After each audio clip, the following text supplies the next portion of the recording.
మరొకసారి 15వ అధ్యాయము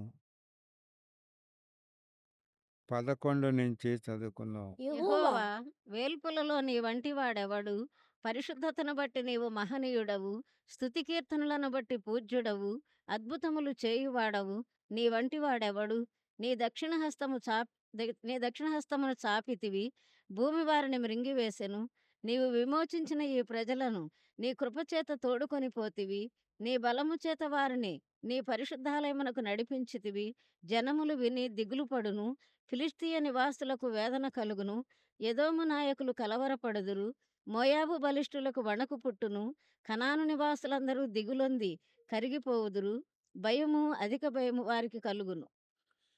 దేవుని యొక్క మహాకృపను బట్టి తన ప్రజలైన ఇశ్రాయేలీలను వాగ్దాన దేశానికి తీసుకొని వచ్చాడు. రెండవది, తన పరిశుద్ధాలయానికి వారిని తీసుకొని వచ్చాడు. ఈ ఆరంభము నుండి దేవుడు తన ప్రజలను నడిపించే విధానాన్ని చూసి, ప్రజలు నడిచే విధానాన్ని చూసి, కనాను ప్రజలందరూ కూడా దిగులు నుండి కరిగిపోయారంటండి. భయము, అధిక భయము వారికి కలిగిందంట. దేవుని ప్రజలముగా దైవ చిత్తాన్ని ఎరిగి ఉండి, ఏ విషయంలో కూడా మనము బలహీనులం కాకుండా మనము ధైర్యముగా మన ఆత్మీయ ప్రయాణాన్ని కొనసాగించవలసిన వారమై ఉన్నాం. భయంకరమైన జాతులు వీరు. దేవునికి వ్యతిరేకమైన పద్ధతులు, ఆచారాలు, వ్యతిరేకతలు కలిగిన వారు. క్రూరమైన జనులు వీరు. అయినా వారి మధ్య ఇశ్రాయేలీయులు ధైర్యంగా ముందుకు వెళ్ళిపోయారు. హల్లెలూయా!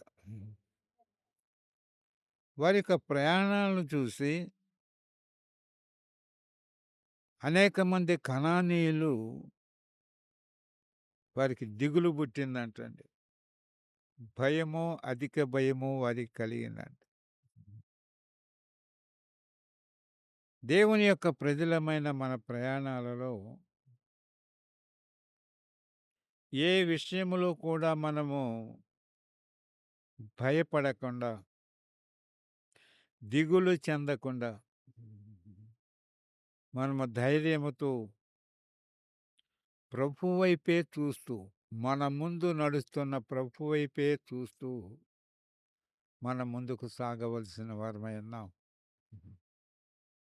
అందుకనే ప్రభువును గూర్చి వాక్యం చెప్తుంది, విశ్వాసమునకు కర్తయు దాన్ని కొనసాగించువాడైన యేసు వైపు చూస్తూ.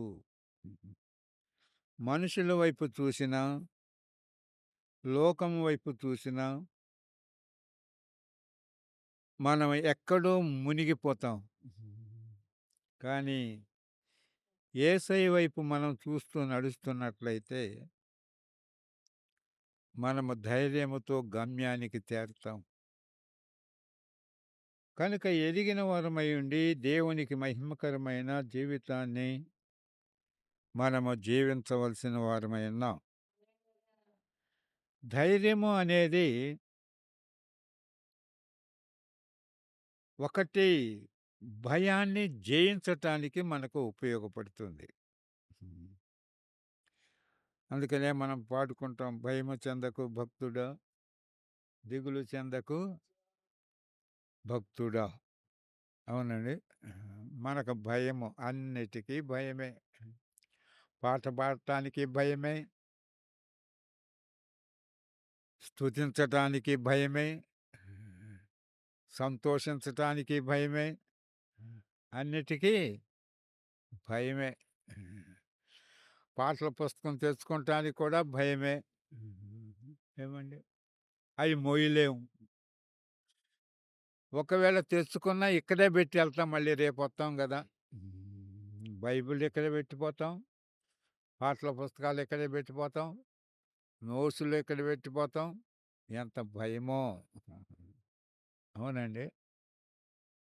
కనుక మనము దేనికి కూడా భయపడకుండా దేవునిని దేవునిగా మనము మహిమపరచాలి. మనం భయాన్ని జయించి కష్టాలను, సవాళ్లను ఎదుర్కొనే బలము మనము కలిగిన వారమై ఉండాలి. మన జీవితంలో ఎన్నో కష్టాలు మనకు ఏర్పడతాయి. కష్టాలొచ్చినప్పుడు కుంగిపోవటం, నష్టాలొచ్చినప్పుడు కుంగిపోవటం, అభ్యంతరాలొచ్చినప్పుడు కుంగిపోవటం, మానసిక నైతికమైన పరిస్థితులు ఏర్పడినప్పుడు మనం కుంగిపోవటం జరిగిపోతూ ఉంటుంది. కానీ ఎట్టి పరిస్థితులలోనూ మనం కృంగిపోకుండా ఉండాలి అంటే భయం అనేది మనకు ఉండకూడదు. అన్ని విషయాల్లో మనం ఎలాంటి వారమై ఉండాలంటే ధైర్యంగా ఉండాలి. ఎట్టి క్లిష్ట పరిస్థితులు మనకేర్పడినా ఆత్మవిశ్వాసముతో మనం ముందుకే వెళ్ళాలి. అట్లాగే ఈ ప్రజల విషయంలో ఎన్నో క్లిష్టమైన పరిస్థితులు ఏర్పడ్డాయి. కానీ ఆత్మవిశ్వాసముతో వారు ముందుకే వెళ్ళిపోయారు. అట్లే మన జీవిత విధానములో ధైర్యముతో మనము ఆత్మవిశ్వాసముతో క్లిష్టమైన పరిస్థితుల్లో కూడా మనం ముందుకే వెళ్ళవలసిన వారమై ఉన్నాం. రెండవది, సమస్యలు ఏర్పడినప్పుడు కృంగిపోకుండా మనోధైర్యముతో మనం నిలబడుతూ నిబ్బరంగా మనం ముందుకే సాగాలి. కనుక మనం నిబ్బరంగా మనం సాగకపోతే ఏదో పరిస్థితులలో మనం ఏమైపోతామంటే భయకంపితులమైపోతాం. కనుక ఏ విషయానికి కూడా మనము ఆ నిబ్బరాన్ని మనం పోగొట్టుకోకూడదు. అన్ని విషయాలలో దేనికి కూడా భయపడకుండా నిబ్బరంగా మనం చూడాలి. కొందరు చూస్తారు కదా, నిబ్బరంగా చూస్తుంటే వాళ్ళని చూసినోళ్ళే భయపడాలి తప్ప వాళ్ళు భయపడరు. కనుక దేవుని ప్రజలమైన మనము ఆత్మవిశ్వాసముతో మనము ముందడుగు వేయాలి. మనోధైర్యం కలిగిన వారంగా మనం ఉండాలి. మూడవది, మన మీద మనకే నమ్మకం ఉండాలి. మనకు ఎవరో వచ్చి సహాయం చేస్తారు, ఎవరో మనల్ని ఆదుకుంటారు అనేది కాదు. వారి మీద వాటి మీద మనకు నమ్మకం కాదు, మన మీదే మనకు నమ్మకం ఉండాలి. ఎప్పుడైతే మన మీద మనం నమ్మకం కలిగి ఉంటామో అప్పుడు మన నమ్మకమే నమ్ముట నీ వలనైతే అది మన విశ్వాసము, నమ్మకం. రెండవది, ఆ నమ్మకమే మనకు యథార్థతను తీసుకొని వస్తుంది. నమ్మకపోతే ఎవరి మీదో నమ్మకం పెట్టుకుంటే వేటి మీదో నమ్మకం పెట్టుకుంటే, ఆ నమ్మకము మన విశ్వాసానికి, మన క్రియలకు సంబంధించినదిగా ఉండని పరిస్థితులు ఏర్పడతాయి. యాకోబు పత్రికలో మనం చూస్తున్నాం. నాకు విశ్వాసం ఉంది, నువ్వు క్రియలు చూపించు. క్రియలు లేని విశ్వాసము మృతము. విశ్వాసము లేని క్రియలు మృతము. కనుక ఎరిగిన ప్రజలముగా దేవునికి మహిమకరమైన జీవితాన్ని కలిగి, మన మీద మనకే నమ్మకం కలిగిన వారముగా మనము జీవించవలసిన వారమై ఉన్నాం. ఆ మీదట సహనం కలిగి మనము జీవించాలి.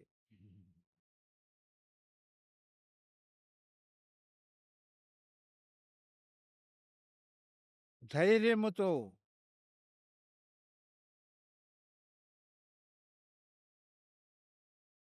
తప్పును తప్పుగా మనం ఖండించాలి. సాహసం చేసేవారంగా మనం ఉండాలి. మనకెందుకులే అనే ధోరణి మనకు ఉండకూడదు. చాలామంది దేవుని ప్రజలముగా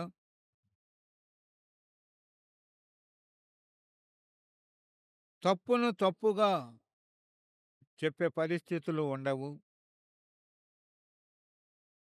ముఖం ఎదుట రైటే అని చెప్పే పరిస్థితులు,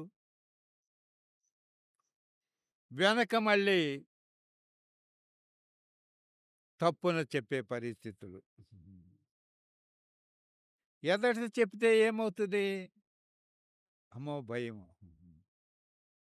మరి వెనకెందుకు చెప్తున్నారు?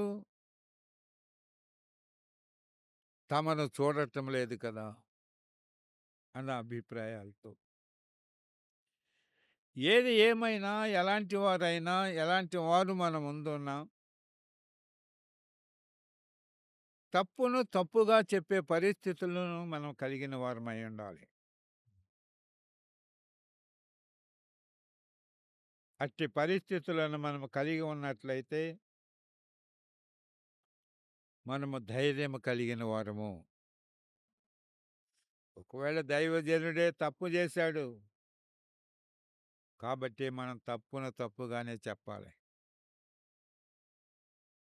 సమర్థించుకునే పరిస్థితులు మనకు ఉండకూడదు.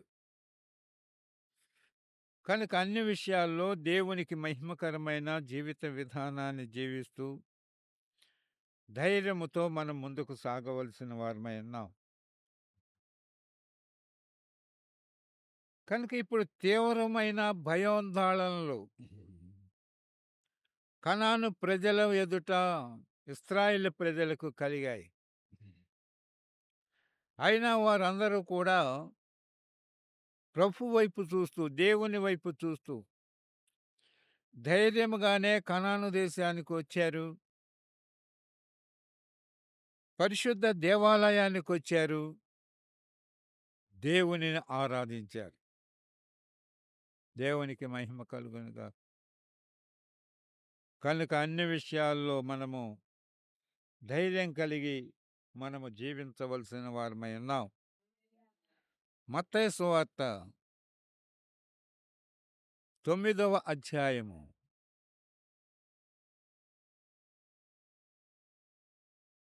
2వ వచనం చదువుకుందాం. ఇదిగో జనులు పక్షవాయువుతో మంచం పట్టియున్న యొకన్ని ఆయన యొద్దకు తీసుకొని వచ్చిరి. యేసు వారిని విశ్వాసము చూచి, కుమారుడా, ధైర్యముగా ఉండుము, నీ పాపములు క్షమింపబడి ఉన్నవని పక్షవాయువు గల వానితో చెప్పాను. చాలు. కొంతమంది జనులు పక్షవాయువుతో మంచం పట్టి ఉన్న ఒకరిని ఆయన వద్దకు తీసుకొని వచ్చారంటండి. ఎట్లా తీసుకొని వచ్చారు? ఇల్లంతా కూడా జన సమూహముతో నిండి ఉంది. కానీ ఇంటి పైన పెంకులు బీకేసో, కప్పు బీకేసో మంచం పడన ఆయన ముందు దింపారంటండి. మోసుకొచ్చిన వారి యొక్క విశ్వాసాన్ని చూసి, ఆ అనారోగ్యముతో, బలహీనతతో ఉన్న వ్యక్తిని చూసి ప్రభు ఏమంటున్నాడంటే, కుమారుడా ధైర్యంగా ఉండు. ధైర్యంగా ఉండు. కనుక దేవుని ప్రజలమైన మనము కొన్ని కొన్ని బలహీనతలు, అనారోగ్యకరమైన పరిస్థితులు, సమస్యలు మనకు ఏర్పడతాయి. ఎలాంటి పరిస్థితులు ఏర్పడినా మనం ఏమై ఉండాలంటే ధైర్యంగా ఉండాలి. ధైర్యమే మనకు విజయాన్ని ఇస్తుంది. ధైర్యం లేకపోతే మనం విజయము పొందలేం. కనుక దేవుని ప్రజలమైన మనము అన్ని విషయాల్లో ధైర్యంగా మనం ముందుకు సాగవలసిన వారమై ఉన్నాం. 22వ వచనం. ఆ, వెనుకకు తిరిగి ఉమ్, ఆమెను చూచి ఉమ్. కుమ 18 నుంచి చదవండి. ఆయన ఈ మాటలు వారితో చెప్పుచుండగా, ఆ, ఇదిగో ఒక అధికారి వచ్చి ఆయనకు మ్రొక్కి, నా కుమార్తె ఇప్పుడే చనిపోయినది. అయినను నీవు వచ్చి నీ చెయ్యి ఆమె మీద ఉంచుము, ఆమె బ్రతుకుననెను. ఆ, యేసు లేచి అతని వెంట వెళ్ళెను. ఆ, ఆయన శిష్యులు కూడా వెళ్ళిరి. ఆ, ఆ సమయమున ఇదిగో 12 సంవత్సరముల నుండి రక్తస్రావ రోగము గల ఒక స్త్రీ, నేను ఆయన పై వస్త్రం మాత్రమే ముట్టితే బాగుపడుదునని తనలో తను అనుకొని ఆ, ఆయన వెనుకకు వచ్చి ఆయన వస్త్రపు చెంగు ముట్టెను. ఆ. యేసు వెనుకకు తిరిగి ఆమెను చూచి, కుమారి, ధైర్యముగా ఉండుము, నీ విశ్వాసము నిన్ను బాగుపరిచినని చెప్పగా ఆ గడియ నుండి ఆ స్త్రీ బాగుపడెను. ఉమ్, అంతలో యేసు ఉమ్, ఆ అధికారి ఇంటికి వచ్చి పిల్లన గ్రోవులు వాయించు వారిని ఆ. గొల్లు చేయుచుండ జనసమూహమును చూచి, స్థలమియుడి, ఈ చిన్నది నిద్రించున్నదే గాని చనిపోలేదని వారితో చెప్పగా, చాలు. ఇక్కడ మనం చూసినట్లయితే ఒక స్త్రీ ఎన్ని సంవత్సరాల నుంచి? 12 సంవత్సరాల నుంచి రక్తస్రావపు రోగముతో బాధపడుతుందంటండి. ఈమె ఆ ప్రజల మధ్యకు వెళ్ళటానికి అవకాశం లేదు. ప్రభువైన యేసుక్రీస్తు యొక్క వస్త్రపు చెంగును ముట్టుకుంటానికి అర్హురాలు కాదు. కానీ ఆ జన సమూహములో జొరబడి ఆమె ఏం చేసిందంట? ప్రభు యొక్క వస్త్రపు చెంగును ముట్టిందంట. ఎందుకు అలాగ జరిగింది అంటే ఆమె యొక్క ధైర్యం. కనుక ఆ ధైర్యము ఆమెను ప్రభువు దగ్గరకు తీసుకొని వెళ్ళింది. ఆ ధైర్యమే ప్రభు యొక్క వస్త్రపు చెంగును ముట్టుకుంటానికి అవకాశం ఏర్పడింది. ఆమె యొక్క ధైర్యమే స్వస్థత పొందింది. ఇప్పుడు ఆయన అంటున్నాడు ఏమని? కుమారి ధైర్యంగా ఉండుము. ధైర్యంగా ఉండు. కనుక దేవుని ప్రజలమైన మనము ప్రభువుని వెంబడించేటప్పుడు, ప్రభువుని ప్రభువుగా మహిమపరిచేటప్పుడు, ప్రభువును ఘనపరచవలసిన పరిస్థితులు ఏర్పడినప్పుడు మనం ఏమాత్రము కూడా భయపడే పరిస్థితుల్లోకి వెళ్ళకూడదు. ప్రభు ఎన్నో విధాలుగా సూచక్రియలు, మహత్తర కార్యాలు, అద్భుతాలు, స్వస్థతలు జరిగించే దేవుడు. ప్రభు నా పట్ల ఇట్టి కార్యాలు చేశాడు అని ధైర్యంగా సాక్ష్యం చెప్పటానికి మనకు భయము. ఒట్టెప్పుడైతే ఎన్నెన్నో ప్రగల్భాలు పలుకుతాం. ఎన్నెన్నో విధాలుగా ధైర్యాన్ని కనపరుస్తాం. కానీ ప్రభువును గూర్చి సాక్ష్యమిచ్చేటప్పుడు, సమాజంలో సాక్ష్యమిచ్చేటప్పుడు, సంఘములో సాక్ష్యమిచ్చేటప్పుడు మనము ఏమేమో చెప్పే పరిస్థితుల్లోకి వెళ్ళిపోతాం. ఎవరెవరికో సపోర్ట్ చేస్తూ "నువ్వు జెప్పు, నువ్వు జెప్పు, నువ్వు జెప్పు" మనం జెప్పం. ఏమండి అంత భయమా? కనుక సంఘములో, సమాజములో సాక్ష్యం చెప్పటానికి ఒకవేళ మొదటి విషయములు మొదటే మనకు భయమైపోతే ఒకసారి నిలబడ్డామనుకోండి. రెండోసారి కూడా భయమేనా? మూడోసారి కూడా భయమేనా? భయం ఎప్పుడైతే వస్తుందో నిలబడి సాక్ష్యం చెప్పగలిగితే ధైర్యం వస్తది. కనుక అన్ని విషయాల్లో మనం ఎరిగిన వారముగా దేవునికి మహిమకరమైన జీవితాన్ని మనము జీవించవలసిన వారమై ఉన్నాం. కొరింథీయులకు రాసిన 2వ పత్రిక. కొంతమంది మైక్‌లో చెప్పరు. మైక్ లేకుండానే ఉంటే చెప్తారనమాట. మైక్‌లో చెబితే భయమనమాట. కరెంట్ షాక్ కొట్టేది. ఒక్కొక్కసారి షాక్ కొట్టేది ఫోన్ కూడా. అందుకని అంత భయమో.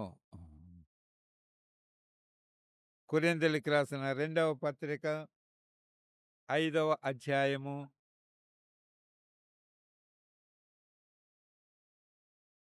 6-8 వరకు చదువుకుందాం. విశ్వాసము వలన కాక, ఆ! విశ్వాసం వలన నడుచుకొనుచున్నాము కనుక, ఆ! ఈ దేహములో ఆ! నివసించున్నంత కాలము ఆ! ప్రభువుకు దూరముగా ఉన్నామని ఎరిగి ప్రభువునకు ఉండియు, దూరముగా ఉన్నామని ఎరిగి ఉండియు ఎల్లప్పుడును ఎల్లప్పుడూను ధైర్యము గలవారమై ఉన్నాము. ధైర్యము గలవారమై ఉన్నాము. ఇట్లు ధైర్యము కలిగి ఇట్లు ధైర్యము కలిగి ఈ దేహమును విడిచిపెట్టి మీ దేహమును విడిచిపెట్టి ప్రభువునొద్ద నివసించుటకు ప్రభువునొద్ద నివసించుటకు ఇష్టపడుచున్నాము. ఇష్టపడుచున్నాము. ఏంటంట? మరొకసారి చదువుకు. వెలిచూపు వలన వెలిచూపు కాక, వలన కాక విశ్వాసం వల్లనే విశ్వాసము వలనే నడుచుకొనుచున్నాము. నడుచుకొనుచున్నాము. కనుక కనుక ఈ దేహములో ఈ దేహములు నివసించున్నంత కాలము నివసించుతున్నంత కాలము ప్రభువునకు ప్రభువునకు దూరముగా దూరంగా ఉన్నామని ఉన్నామని ఎరిగి ఉండియు ఎల్లప్పుడును ఎల్లప్పుడూను ధైర్యము గలవారమై ధైర్యము ఉన్నాము. గలవారమై ఉన్నాము. ఇట్లు ధైర్యము కలిగి ఇట్లు ధైర్యము కలిగి ఈ దేహమును విడిచిపెట్టి ఈ దేహమును విడిచిపెట్టి ప్రభువునొద్ద నివసించుటకు ప్రభువునొద్ద నివసించుటకు ఇష్టపడుచున్నాము. ఇష్టపడుచున్నాము. 9 కూడా. కావున ఉమ్, దేహమందున్నను ఆ, దేహము విడిచినను ఆ, ఆయనకిష్టలమై ఉండవల్లని ఆ. మిగులు అపేక్షించుచున్నాము. మిగుల అపేక్షించుతున్నాము ధైర్యముతో. ఈ దేహముతో ఉన్న దేహము దేహాన్ని విడిచినను విడిచిపెట్టినా ఆయనకిష్టలమై ఆయనకి ఇష్టలమై ఉండాలి. మిగులు అపేక్షించు. ఎప్పుడైతే ఆయనకి ఇష్టలమై మనం జీవిస్తామో ఆ ఇష్టలమైన జీవించే జీవిత విధానములో ఆయన ఎదుట నిలబడినా నిలబడకపోయినా మనకి ఏముంటుందంట? ధైర్యం ఉంటుంది. ఆయనకి ఇష్టలముగా మనం లేకపోతే మన ఇష్టానుసారంగా మనం జీవిస్తున్నట్లయితే ఆయన ఎదుట నిలబడటానికి మనకు ధైర్యం ఉండదు. అందుకని మనం దేహముతో ఉన్నా దేహాన్ని విడిచిపెట్టినా ప్రభువుతో కూడా ఉండటానికి ఇష్టపడుతున్నాము అంటే ధైర్యం కలిగిన వారమై ఉన్నాం. ప్రభువుకి ఇష్టలముగా మనం ఉన్నాం కాబట్టి దేవునికి మహిమకరముగా ప్రభువుకు ఇష్టలముగా మనము జీవించాలి. మనము శరీరముతో ఉన్నా శరీరముతో లేకపోయినా అన్ని విషయాల్లో అన్ని విధాలుగా ప్రభువుకి ఇష్టలముగా మనము జీవించవలసిన వారమై ఉన్నాం. ఆ మీదట ఫిలిప్పీయులకు రాసిన పత్రిక 1వ అధ్యాయము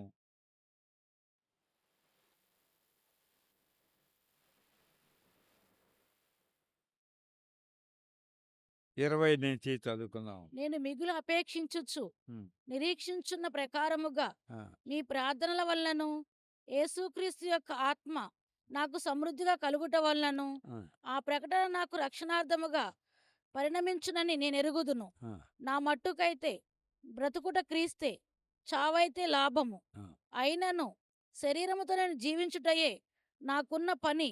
ఫలసాధనమైన ఎడల నే పనికి ఫలసాధనమైన ఎడల నేనేమి నేనేమి కోరుకొందునో కోరుకొందును నాకు తోచలేదు. నాకు తోచలేదు. ఈ రెంటి మధ్యను ఈ రెండిటి మధ్యను ఇరుకునబడియున్నాను. ఇరుకున పడి ఉన్నాను. నేను వెడలిపోయి నేను వెడలిపోయి క్రీస్తుతో క్రీస్తుతో కూడా కూడా ఉండవలెనని ఉండవలెనని నాకు ఆశయున్నది. ఆశ ఉన్నది. అది నాకు మరి మేలు. అది నాకు మరి మేలు.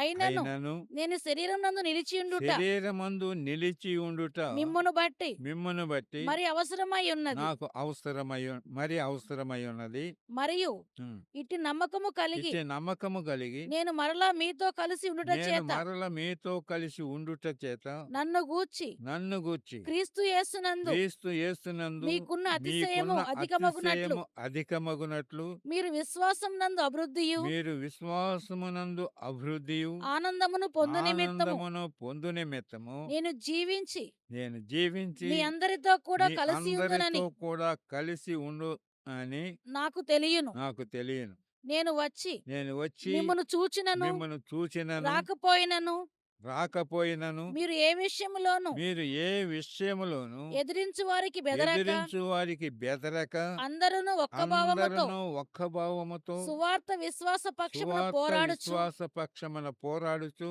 ఏకమనస్సు గలవారై ఏక మనస్సు కలవారై నిలిచి ఉన్నారని నిలిచి ఉన్నారని నేను మిమ్మను గూర్చి నేను వినులాగున మిమ్మల్ని గూర్చి వినులాగున మీరు క్రీస్తు సువార్తకు మీరు క్రీస్తు తగినట్లుగా సువార్తకు తగినట్లుగా ప్రవర్తించుడి. ప్రవర్తించుడి. అట్- చాలు, దేవునికి మహిమ కలుగునుగా. ఇప్పుడు మనం ధైర్యముగా సువార్త విశ్వాస పక్షమున ఒక్క భావముతో పోరాడుతూ ఏక మనస్సుతో మనం నిలిచి ఉండాలంటండి. కనుక ఒక్క మనస్సుతోనే ధైర్యంగా మనం నిలిచి ఉండాలి. ఈయన అంటున్నాడు ఏమనంటే, నేను శరీరమందు నిలిచి ఉండుట మిమ్మును బట్టి మరి అవసరమై ఉంది. ఒక విధంగా చూసినట్లయితే పౌలు గారు ఫిలిప్పీ సంఘ విశ్వాసులతో ఉన్నట్లయితే బెదిరించేవారు వస్తే ఎదిరించటానికి శక్తి సామర్థ్యం కలిగిన పౌలు గారు ఉన్నాడు. కాబట్టి ఆయన ఎదిరిస్తాడు. కానీ ఆయన రాకపోతే, ఆయన లేకపోతే ఎదిరించే వాళ్ళు లేరు కనుక పోరాడటం కష్టమైపోతుంది. కానీ నేను వచ్చి మిమ్మల్ని చూసినను రాకపోయినను ఏ విషయంలోనూ ఎదిరించు వారికి బెదరకూడదు. కనుక కొన్ని సమస్యలు మన దగ్గరకు వచ్చినప్పుడు, సేవకుడు లేనప్పుడు, ప్రభువుకు మనం దూరంగా ఉన్నప్పుడు ఆ సమస్యలను మనము ధైర్యముతో ఎదుర్కోవాలి. అందుకేం చేయాలంటావు? అందరూ ఒక్క భావముతో విశ్వాసపక్షమున పోరాడుతూ ఏక మనస్సు కలవారై నిలిచి ఉన్నారని వినులాగున మీరు క్రీస్తు సువార్తకు తగినట్లుగా ప్రవర్తించుడి. కొందరు సువార్తకు తగినట్లుగా ప్రవర్తించటం లేదు. వారిని హెచ్చరిస్తున్నాడు. వారు చెప్పేది ఒకటవుతుంది, చేసేది ఒకటవుతుంది. వారు చేసేది ఒకటవుతుంది, చెప్పేది ఒకటవుతుంది. అందుకనే నేటి కాలమందు ఎన్నో విధాలుగా ఎదిరించేవారు ఎదిరిస్తుంటే సరైన సమాధానం చెప్పలేక బలహీనులైపోయి వివిధమైన పద్ధతులలో ఒకరి మీద ఒకరు నెపాలేసుకుంటూ అట్లా చెప్పకూడదు, ఇట్లా చెప్పాలి, లేకపోతే ఇట్లా చెప్పకూడదు, అట్లా చెప్పాలి అనే పరిస్థితుల్లోకి నేటి కాలమందు వెళ్ళే పరిస్థితులు. వారు చెప్పేదొకటి, చేసేదొకటి అవుతుంది. వారు చేసింది ఒకటవుతుంది, చెప్పేది ఒకటవుతుంది. అన్యజనుల మధ్య, ఎదిరించే వారి మధ్య దేవుని నామము అవమానపరచబడుతుంది.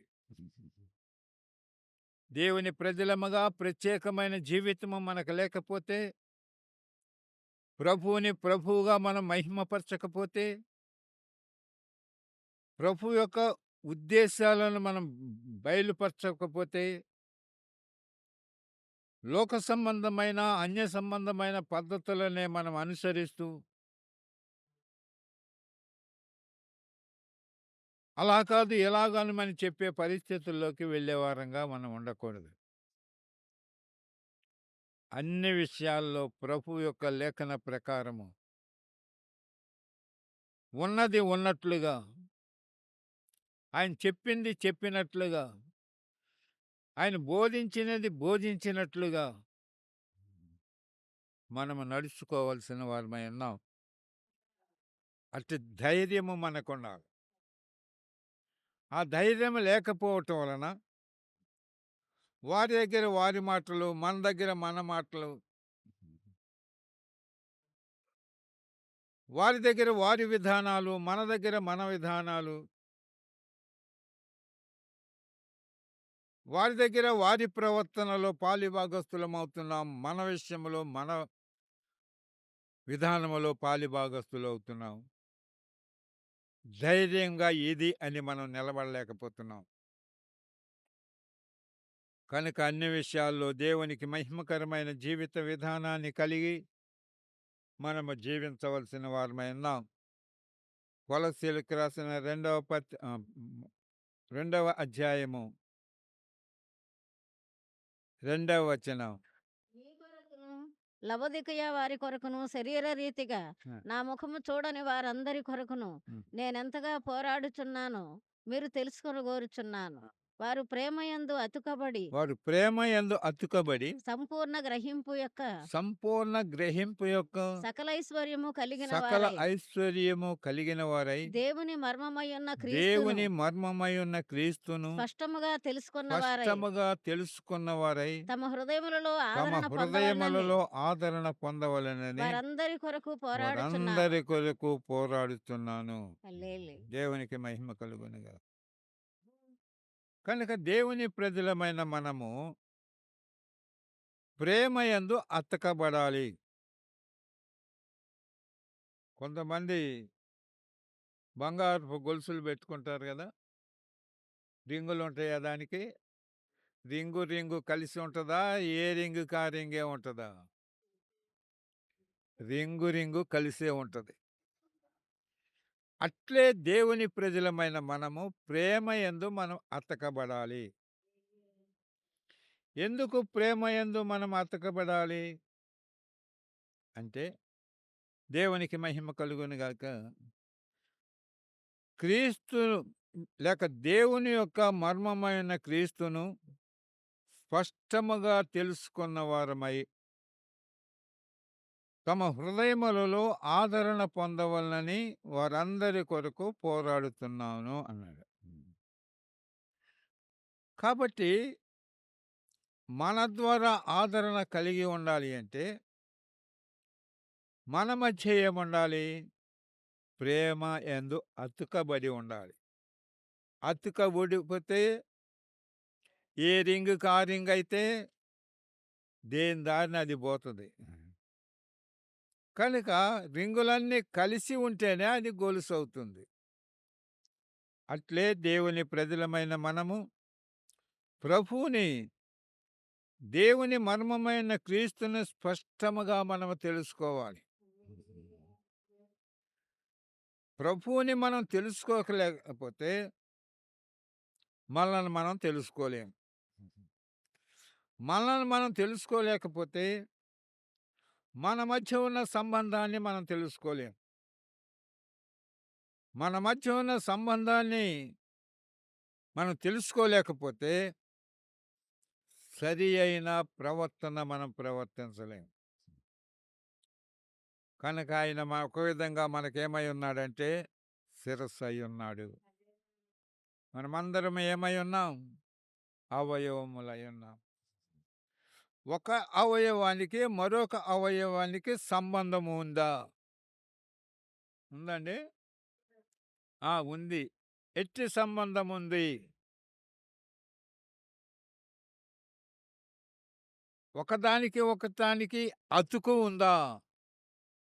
ఏంటి ఆ అతుకు? ఏమండి? కీలు. ఒకదానికి ఒకదానికి మధ్య కీలు లేకపోతే ఈ అతుకు ఊడిపోతే దేనికది సపరేట్ అన్నమాట. ఇప్పుడు ఎన్ని తలకాయలు ఉండాలి? ఒకటే తలకాయ మనకుంది. ఎన్ని తలకాయలు? ఏమండి? గుండెలు ఎన్ని? ఆ? ఒకటే గుండెకాయ, ఒకటే తలకాయ కూడా ఒకటే. ఏమండి? అందరము ఒకటై ఉండాలి.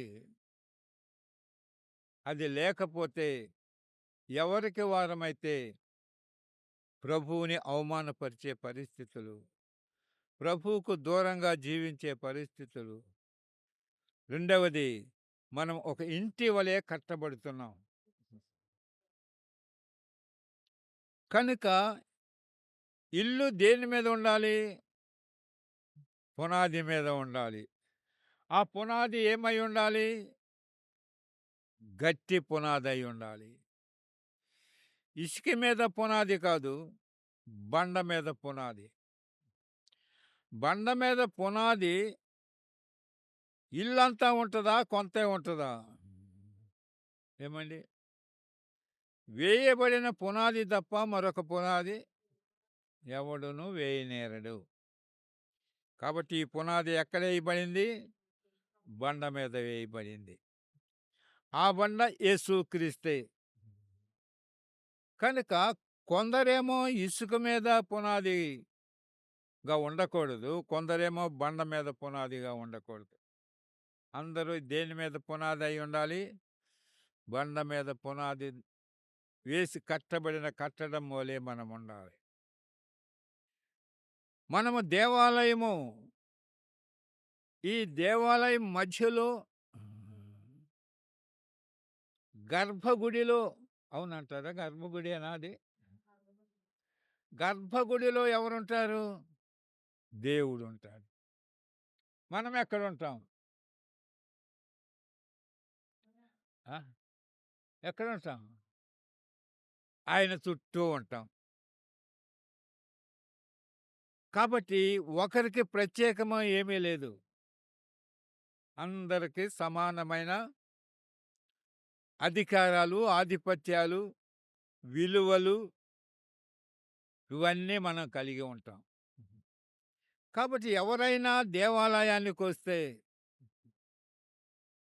ఈ అందరి ద్వారా వారికి ఏం కావాలి? నెమ్మది కావాలి, శాంతి కావాలి, సుఖం కావాలి, క్షేమం కావాలి.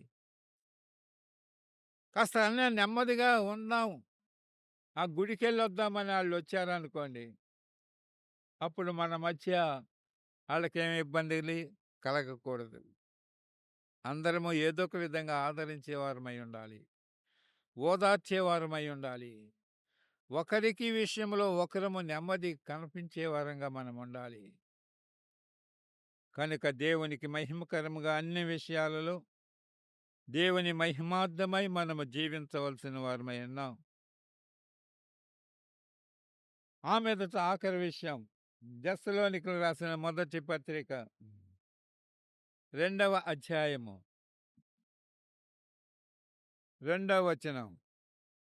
మీరెరిగినట్టే మేము ఫిలిప్పీలో ముందు శ్రమపడి అవమానము పొంది ఎంతో పోరాటముతో దేవుని సువార్తను మీకు బోధించుటకై మన దేవుని యందు ధైర్యం తెచ్చుకొంటిమని మీకు తెలియను. చాలు. దేవునికి మహిమ కలుగునుగాక. సహోదరులారా, మీ యొద్ద మా ప్రవేశం మా వ్యర్థము కాలేదు ప్రవేశము గాని వ్యర్థము కాలేదు, కానీ మీరెరిగినట్టే మీరెరిగినట్టే మేము ఫిలిప్పీలో మేము పాపీలు ముందు శ్రమపడి ముందు శ్రమపడి అవమానము పొంది అవమానం పొంది ఎంతో పోరాటముతో ఎంతో పోరాటముతో దేవుని సువార్తను దేవుని మీకు సువార్తను బోధించుటకై మీకు బోధించుటకై మన దేవుని యందు మన దేవుని యందు ధైర్యం ధైర్యము తెచ్చుకుంటిమని తెచ్చుకొంటిమని మీకు మీకు తెలియను. తెలియను.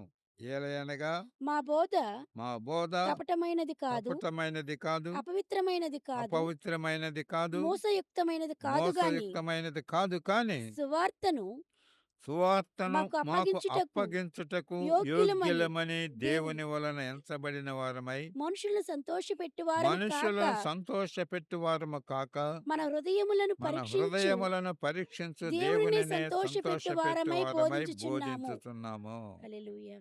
దేవునికి మహిమ కలుగునుగా. ఎలాగ బోధిస్తున్నారంటండి? కపటముగా బోధించటం లేదు. రెండవది అపవిత్రమైనదిగా బోధించటం లేదు. మోసయుక్తమైనది కాదు.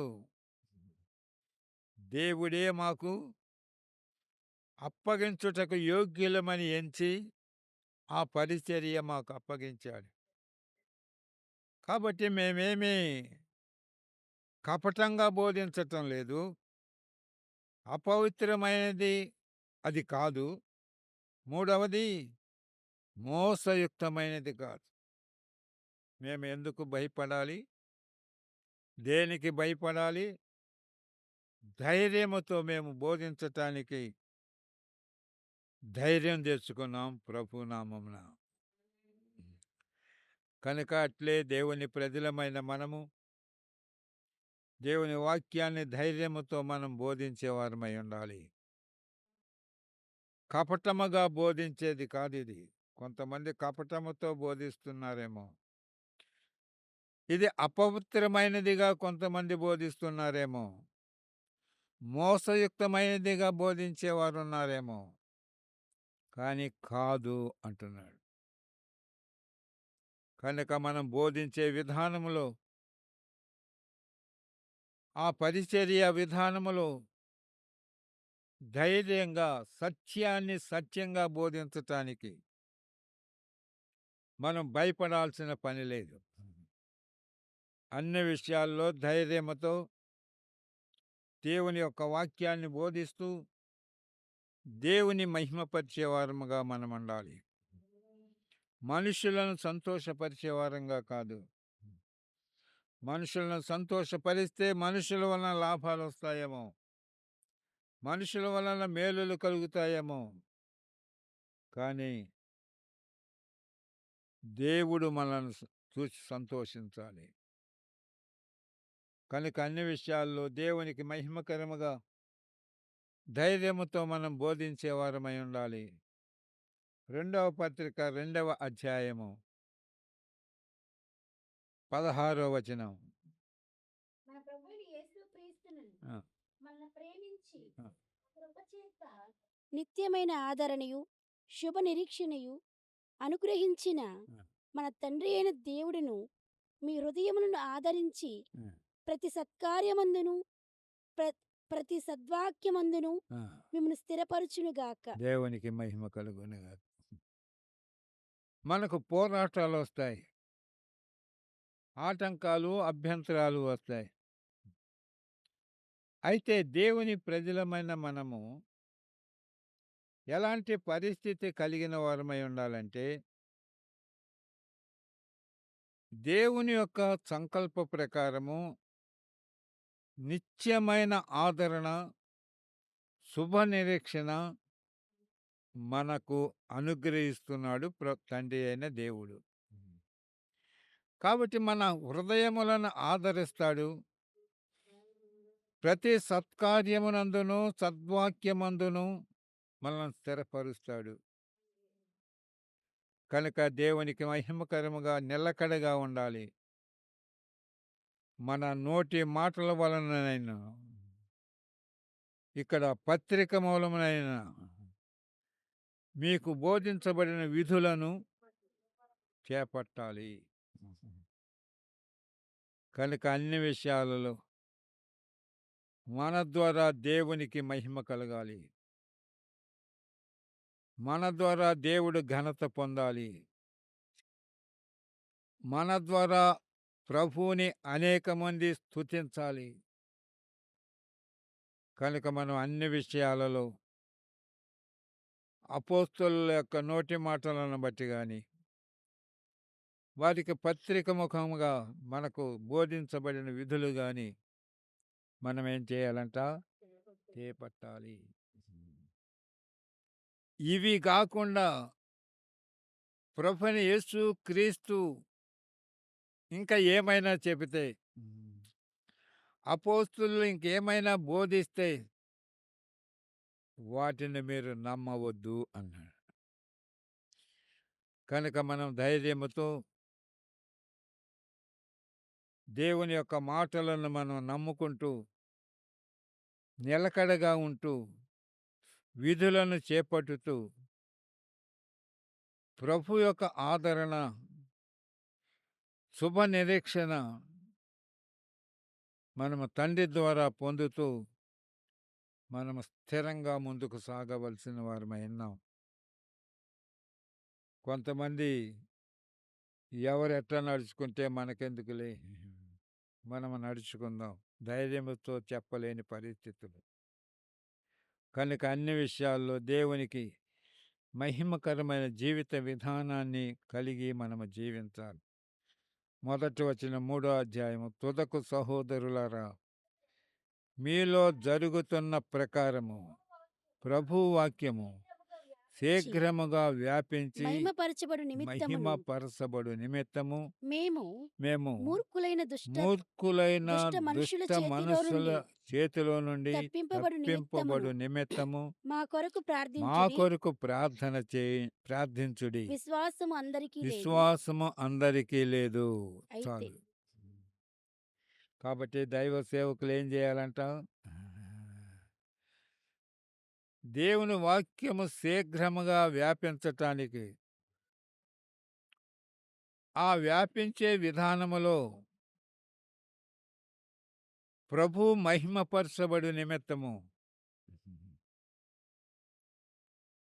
ఈ దుష్ట మనుషుల యొక్క చేతిలో నుండి తప్పించుకుంటూ ప్రభువుని మహిమపరుచుకునే విధానములో సంఘం ఏం చేయాలంట? ప్రార్థించాలి. ఎవడు బాధలు ఆడుకున్నాయి. ఒకళ్ళని గురించి ఒకళ్ళు ఏం ప్రార్థన చేస్తాం? ఏమండి చేస్తామా? ఎవరో పాస్టర్ గారు ఉంటే, ఎదురుగా పాస్టర్ గారు ఉంటే ఇంక తప్పించుకోలేరులే నాయన అని పాస్టర్ గారిని గురించి ప్రార్థన చేస్తాం. ఎదుట పాస్టర్ గారు లేరు అనుకో, ఇంకా మనమే ఉన్నాం, మన కుటుంబమే ఉంది, ఎవరిని గురించి ప్రార్థన చేస్తాం? ఏమండి? కాబట్టి పాస్టర్ గారు పలానా ఊరు వెళ్తున్నాడు సేవ నిమిత్తం, మనం ప్రార్థన చేద్దాం అని ఎంతమంది ప్రార్థన చేస్తున్నారు? అబ్బా, ఒక్కళ్ళు కూడా స్తోత్రం చెప్పలేదండి. ఏమండి? ఎందుకని? ఎదట లేడు కాబట్టి. మళ్ళీ వచ్చేదాకా ఏం లేదు పాస్టర్ గారి సంగతి. మళ్ళీ వచ్చిన తర్వాత దేవుని స్తోత్రం నాయన, పాస్టర్ గారిని తీసుకొచ్చావు అని మళ్ళీ ప్రార్థన చేసేటప్పుడు మనం యేసయ్యకు కృతజ్ఞత చెప్తాం. అంతేనా? ఏమండి? కాబట్టి కూటాలలో కూడా దైవ సేవకులు ధైర్యంగా వాక్యాన్ని ప్రకటించాలని ఆయన అని సేవకుని కోసం ప్రత్యేకంగా ప్రార్థన చేసేవారమై ఉండాలి. కనుక అది మనకు కుదరదు. అందరం ఎక్కడ కూర్చోవాలి? సభలోనే కూర్చోవాలి. ప్రార్థన ఎక్కడ చేయాలి? రహస్యంగా చేయాలి. ఇది కుదరదు కాబట్టి అప్పటిదాకా ప్రార్థన చేసినా ఆ వాక్యం చెప్పే టైంకి వచ్చేటప్పటికి ప్రార్థన మానేస్తాం. ఎప్పుడైతే ప్రార్థన మానేస్తామో దైవ సేవకుడు స్టేజ్ మీద నిలబడినాక నత్తలు కొట్టేస్తాడు, నెట్టెలు కొట్టేస్తాడు. మనం ఏం చేస్తాం? కనుక దేవునికి మహిమకరముగా అన్ని విషయాలు సువార్త ఏం కావాలంట? శీఘ్రంగా వ్యాపించి, ఎంత కింద పుట్టినోట్లో ఉంది, పరిగెత్తాలి. ఒకరి దగ్గర నుంచి ఒకరికి, ఒకరి దగ్గర నుంచి ఒకరికి సువార్త ఏం చేయాలి? పరిగెత్తాలి. మధ్యలో ఎన్నో ఆటంకాలు, అభ్యంతరాలుంటాయి. వాటన్నిటి విషయంలో సువార్త ముందుకు వెళ్ళిపోయేటట్లుగానే మనం ప్రార్థించి ప్రభువుని మహిమపరచాలి. కనుక ప్రభువందు మనం ధైర్యంతో ముందుకు సాగుదాం. ప్రభు త్వరగా వస్తున్నాడు. ఆయన ఎదుట మనం నిలబడబోతున్నాం. ధైర్యముతో నిలబడాలి. అంటే అన్ని విషయాలలో ఆయన ఎదుట నిలబడటానికి కావలసిన సామర్థ్యాన్ని కలిగి ఆయనకి ఇష్టలముగా మనం నడుచుకోవాలి. ఎప్పుడైతే అట్టి జీవితం మనం కలిగి ఉంటామో మనము ధైర్యంగా మనం ఉన్నట్లు. కనుక ధైర్యంతో ముందుకు సాగుదాం. ప్రభు మనల్ని నడిపించునుగాక. ప్రార్థన చేసుకుందాం.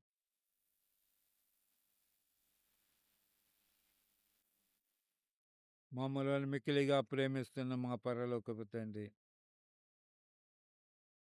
అన్ని విషయాలలో మేము కణాలని ఎదుట నీ ప్రజలు ఎట్లాగూ ధైర్యంగా నిన్ను మహిమపరిచారు. వారి ధైర్యాన్ని చూసి కణానీయులు ఎట్టి బలహీనులైపోయారు. ఈ లేఖనంలో మేము చూస్తున్నాం. అట్లే మా జీవిత విధానములో అన్ని విషయాలలో నిన్ను చూస్తూ ధైర్యముతో స్వార్థపక్షంగా పోరాడుతూ అన్ని విషయాలలో ఎదిరించు వారికి భయపడక